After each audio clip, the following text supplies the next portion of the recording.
Hey everyone, and welcome to Addy Hub. Please like, share, and subscribe to Addy Hub. This is a tragic true story. The Costa Concordia was a Concordia-class cruise ship, operated by Costa Cruises, at 290.2 meters 950 feet in length and with a gross tonnage of 114,137.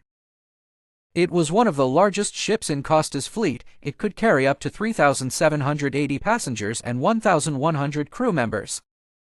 The incident on the evening of January 13, 2012, the Costa Concordia departed from Civitavecchia, Italy, for a 7-day Mediterranean cruise at around 9:45 p.m. local time. The ship deviated from its planned route to sail closer to the island of Giglio, a practice known as a sail-by salute. This maneuver was intended to provide a picturesque view for passengers and to salute a retired Costa Cruises captain living on the island. The collision: as the ship approached the island, it struck a submerged rock off the coast near La Scole at approximately 9:45 p.m. The collision created a 53-meter 174 feet long gash in the hull.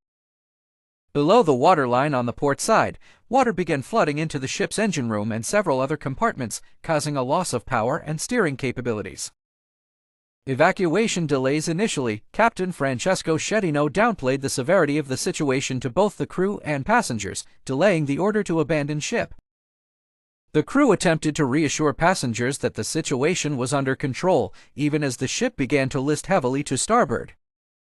By around 10:30 p.m., it became clear that the ship was in serious trouble. The order to abandon ship was finally given at 10:54 p.m., more than an hour after the initial collision. The delayed evacuation contributed to the confusion and panic among passengers and crew members. Chaos and heroism. The evacuation was chaotic, with lifeboats on the starboard side becoming unusable due to the ship's heavy list. Many passengers had difficulty reaching the lifeboats, and some jumped into the water to swim to safety, despite the chaos. Numerous crew members and passengers acted heroically, helping others to evacuate. The Italian Coast Guard, along with local residents and fishermen, played a crucial role in rescuing passengers. Helicopters and rescue boats were dispatched to assist in the evacuation. Casualties and aftermath. The disaster resulted in the deaths of 32 people, including passengers and crew. In the aftermath, extensive investigations were conducted to determine the causes and responsibility for the incident. Captain Francesco Schettino was widely criticized for his actions during the disaster. He was accused of manslaughter, causing a maritime disaster, and abandoning ship before the evacuation was complete.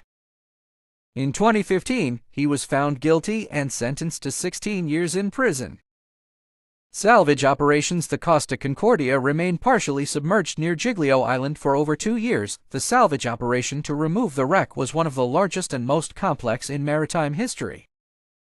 In September 2013, the ship was successfully parbuckled, rotated upright in a 19-hour operation. It was then refloated in July 2014 and towed to the port of Genoa for dismantling and scrapping. The Costa Concordia disaster led to significant changes in maritime safety regulations and practices.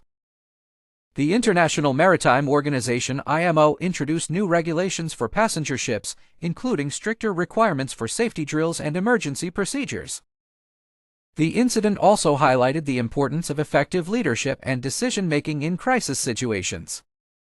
The Costa Concordia disaster remains a poignant reminder of the potential dangers of maritime travel and the critical importance of safety and preparedness at sea. Thank you for watching Addy Hub. Please like, share, and subscribe to Addy Hub.